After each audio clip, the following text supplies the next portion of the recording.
From the gripping saga of Star Wars to the ancient wisdom of Stoic philosophy, the tale of Anakin Skywalker's downfall is a stark reminder of the perils of emotional attachment. Imagine loving someone so deeply that you'd risk everything, even your very soul, to prevent losing them. This was the story of Anakin Skywalker, who turned to the dark side in a desperate attempt to save his beloved Padme. But what happens when our deepest fears become reality? When the very thing we cling to slips through our fingers? Although extreme, Anakin's fear of loss is a fear many people share.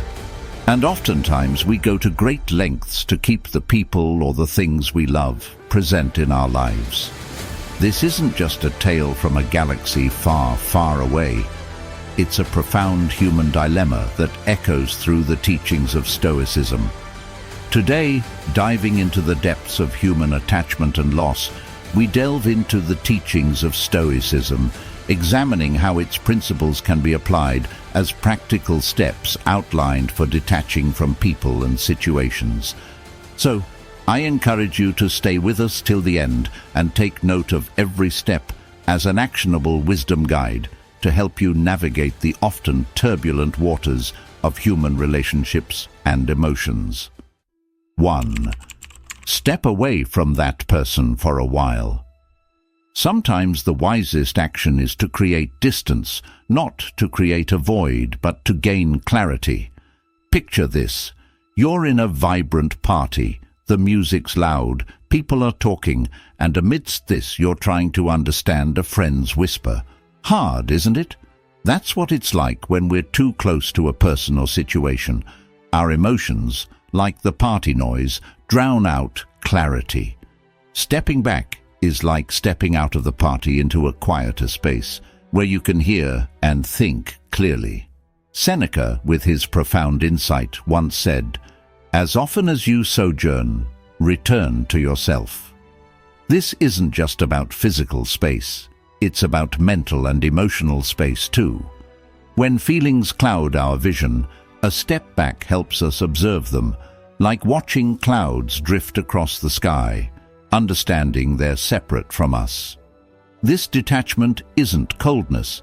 It's a way to observe the situation and our reactions to it objectively. It's about seeing the chessboard, not just the chess piece you're holding. To apply this today, you don't need a villa in the countryside like the ancient Stoics. It can be as simple as turning off your phone for an hour, taking a walk, or just sitting quietly in a room. The goal is to find a space where your thoughts aren't drowned out by the constant buzz of life. It's in these quiet moments that we find the strength to make decisions not based on immediate emotions, but on reasoned thought and inner wisdom. This step back is your power move, your space to breathe and see beyond the fog of the immediate. Step 2. Consider the rationality of distancing yourself. Choosing to distance yourself from someone isn't a decision made in haste. It's a thoughtful process, echoing the rationality and virtue Stoicism values. Picture your life as a journey on a boat. The people in your life are like the winds and currents. Some help you sail smoothly, while others might lead you into choppy waters. Here's where you, as the captain, need to decide which winds to harness and which storms to avoid. This decision is not about avoidance. It's about steering your life in a direction that aligns with your values and well-being. Epictetus, a Stoic who transformed his life from slavery to wisdom, often stressed the importance of choosing associations that align with our inner freedom. His life teaches us a valuable lesson. Not all who wander into our lives bring light. Some cast shadows that can dim our own shine. Reflect on your relationships as if they were mirrors. What do they reflect back to you? Joy, growth and understanding, or doubt, discomfort and dismay? Choosing to distance is not an act of abandonment. It's a deliberate choice towards self-preservation and moral integrity. Stoicism isn't about cold logic. It's about warm wisdom. It asks us to consider, does this person add to my life like a harmonious melody or disrupt it like a discordant note? As you ponder this, remember the words of Epictetus. We are not disturbed by what happens to us, but by our thoughts about what happens. It's not just about the person, but your perception of their impact on your life. Are they a chapter in your story that encourages your growth, or a footnote that distracts from your journey? Ultimately, the decision to distance yourself is about creating a life story that you're proud to narrate. It's about being true to yourself, your values, and your journey. Stoicism teaches us to embrace relationships that enrich our narrative and gently let go of those that don't. It's about crafting a life where every person and experience is a deliberate, thoughtful addition to the tapestry of your existence. Step 3. Have a chat with someone you can rely on. When the world feels like a jigsaw puzzle and you're struggling to fit the pieces together, it's time to reach out. Stoicism, while it champions inner strength, also values the power of connection. Talking to someone we trust is like finding an anchor in choppy seas. It's not about offloading our problems, but about gaining clarity and perspective. Think of it as having a co-navigator in the journey of life. Someone who helps you map out the terrain when your own compass feels a bit off. Seneca, with his deep understanding of human nature, recognized the power of shared wisdom. He compared a friend to a mirror, reflecting back not just our image, but our innermost truths. This reflection isn't just about seeing ourselves clearly, it's about understanding our path. When you open up to someone, you're not just sharing words. You're inviting them into your inner world, offering a glimpse of your thoughts and emotions. This sharing creates a space of mutual understanding and support, where insights are exchanged, not just sympathies. Choose your confidant wisely, someone who embodies the values you aspire towards. This person becomes your sounding board, helping you navigate through your thoughts and feelings. They don't have to fix your problems. Sometimes, just having them listen is enough. Their presence is a reminder that you're not alone on this journey. As you share your thoughts, you might find pieces of wisdom in their responses, little nuggets of truth that help you see things differently. Stoicism teaches us that life's challenges are best met with a calm mind and a supportive community. Your chosen confidant is part of this community, a testament to the idea that strength often comes from togetherness. Remember, detaching from a person or situation doesn't mean detaching from all human connections. In fact, it's these very connections that provide the strength and perspective needed to navigate life's complex tapestry. Your conversations with this trusted individual are more than just chats. They are bridges to understanding, pathways to clarity, and anchors in the ever-changing seas of life. Step 4. Establish limits for your feelings. Mastering our emotional landscape is like being the captain of a ship sailing through a storm. The waves are our feelings, powerful and sometimes overwhelming. Stoicism doesn't teach us to avoid these waves, but to navigate them with skill and wisdom. It's about knowing when to let the waves carry us and when to steer our ship firmly. Our feelings are natural, yet without setting limits, they can sweep us away from our chosen path. The trick is to experience these waves without letting them capsize our boat. Epictetus, with his profound understanding of the human soul, reminds us that we are not troubled by things, but by the view which we take of them. This perspective is key to establishing emotional boundaries. It's like having a gatekeeper in our minds, one who acknowledges every visitor, that is, our feelings, but doesn't let every one of them take over the house, which is our inner peace. For instance, when anger knocks, we recognize it, Understand its cause, but don't let it sit at our table and dictate our actions. It's about having a conversation with our emotions, understanding their place, and gently guiding them to where they don't overshadow our reason. Practically speaking, setting limits could mean giving yourself a time limit to feel a certain way. Say, for the next hour, I'll allow myself to feel upset about this, and then I'll focus on solutions. It's not about denying feelings, but managing their influence. It's a balancing act, like a tightrope walker who acknowledges the height but focuses on the rope. By doing this, we honor our feelings without becoming their slaves. We feel, we understand, and then we gently guide ourselves back to a place of balance and rationality. This process isn't about suppression, it's about moderation, like adding just the right amount of sugar to your tea, enough to taste, but not so much that it overwhelms. Step 5. Thoughtfully consider the potential consequences of distancing yourself. When you stand at the crossroads of detachment, take a moment to look down each path. Stoicism isn't about impulsive decisions. It's about thoughtful consideration. Imagine each road as a possible future, each turn a different outcome. What lies down the path of distancing? Will it bring peace, growth, and a stronger sense of self? Or will it leave a trail of regret and missed opportunities? This foresight isn't about predicting the future with certainty. It's about preparing for it with wisdom. Marcus Aurelius, a man who balanced the weight of an empire, once mused, "Look back over the past, with its changing empires that rose and fell, and you can foresee the future too." His words echo the Stoic practice of reflecting on past experiences to inform future decisions. Think about times you've distanced yourself before. What were the outcomes? Did the space bring clarity and peace, or did it lead to isolation and regret?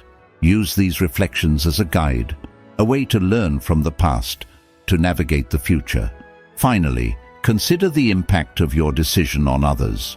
Stoicism teaches us to balance our needs with the greater good. In detaching, are you fostering your growth and contributing positively to the lives of others? Or are you potentially causing harm or misunderstanding? This step isn't just about self-interest. It's about harmonizing your well-being with the world around you. It's like being mindful of your footsteps in a garden, ensuring they nurture growth rather than trample the flowers. Detachment, in the Stoic sense, is an act of wisdom, a carefully weighed decision that considers not only the self, but the interconnected web of relationships in which we all exist. Step 6. Give yourself a break from social media. Picture your mind as a serene lake. Now imagine social media as raindrops, constantly disturbing its calm surface. These droplets are the endless updates, notifications, and comparisons that infiltrate our peace. Stoicism, a philosophy that thrived long before the digital age, still offers timeless wisdom for managing such disturbances.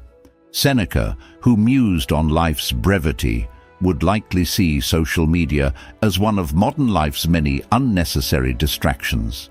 He once wisely noted, "Life is long if you know how to use it." This step of detachment, then, is about reclaiming our time and attention, about choosing where to focus our precious energy. In the world of social media, our attention is the commodity everyone wants. By stepping back, we're not just avoiding a digital deluge. We're giving our minds the space to breathe, to think, to be. It's akin to closing the curtains on a bustling street outside your window. The noise, the hustle, the constant movement, it's all still there. But for a moment, it's not your concern. You're in your quiet room with space to reflect, to understand, to grow. This break from social media isn't an act of escape, but an exercise in self-care. It's about discerning what enriches us and what drains us. As you take this break, observe the change in your mental landscape. Do you feel calmer, more present, more aware of your own thoughts and feelings? This awareness is the heart of Stoicism, understanding what we can control and letting go of what we cannot. It's about recognizing that while we cannot stop the rain, we can choose to step under a shelter and enjoy the sound of the droplets without getting drenched. Taking a break from social media in today's world might feel like stepping off a fast-moving train. It's quiet, still, but in this stillness lies clarity. As you embark on this social media hiatus, remember Seneca's words and use this time wisely. Read a book, take a walk, write in a journal. Engage in activities that nourish your soul, not just pass the time. This break is your time to reconnect with yourself. It's your moment to remember who you are in the quiet, away from the crowd. Final step: focus deliberately on your fundamental needs. In this final stride on the path of detachment, turn your attention inward to the core of your being. Here lies the essence of Stoicism, focusing on what truly matters for your inner growth and well-being. It's about stripping away the non-essential, the noise, the fluff, and honing in on what nourishes your soul. This isn't about material needs. It's far deeper. It's about emotional sustenance, moral integrity, and personal growth. Think of your life as a garden. What does it need to thrive? Sunlight, water, care. These are the essentials. Similarly, identify what is essential for your emotional and spiritual growth and focus on nurturing these aspects. Epictetus, born into hardship, understood the importance of focusing on what truly matters. His teachings highlight the power of discernment, separating the wheat from the chaff in our lives. Wealth consists not in having great possessions, but in having few wants. Apply this wisdom to your emotional landscape. It's about knowing what you need to feel fulfilled, stable, and at peace. It's recognizing that sometimes less is more. In a world of endless choices and distractions, it's about finding contentment in simplicity and depth. Practically, this means taking time to reflect on what brings you genuine happiness and peace. Is it quiet time alone, meaningful conversations with friends, engaging in a hobby? Identify these core needs and make them a priority. It's like packing for a journey. Bring only what is essential, what adds value to your journey. This deliberate focus helps in detaching from the unnecessary, from people and situations that don't align with your fundamental needs. By centering your life around these needs, you create a foundation of stability and contentment. This isn't a one-time task, but an ongoing process, a constant return to what truly matters. As you journey through life, keep revisiting your fundamental needs, adjusting and realigning as you grow and evolve. This focus is your compass, guiding you through life's complexities with clarity and purpose. It's about living intentionally, not just existing. And in this intentional living, you find the essence of Stoicism, a life lived with purpose, wisdom, and inner peace. In embarking upon the path of disengagement from the entanglements of people and situations, we find a reservoir of profound insights and practical advice within the teachings of Stoicism. This philosophy invites us to momentarily step back, to weigh the reason behind our distancing, to engage in transparent dialogue, to set boundaries around our emotional responses, to ponder the repercussions of our actions, to take respite from the bombardments of external influences like social media, and to concentrate on our core necessities. Such actions are in harmony with the Stoic virtues. Stoicism, with its enduring sagacity, enlightens us that detachment is not akin to emotional numbness. Rather, it is the attainment of a serene and resilient inner state as we meander through the intricacies of human connections and the trials of existence. The tenets of Stoicism shine as a lighthouse of inspiration, steering us towards a life enriched with virtue, wisdom, and emotional fortitude. We welcome your thoughts in the comments. Which step resonates with you, or which one are you inclined to try? If you found value in this video, we encourage you to express your appreciation by liking it. Don't forget to subscribe if you haven't yet, share with those you hold dear, and ring the notification bell to be among the first to savor our freshly baked Stoic wisdom videos.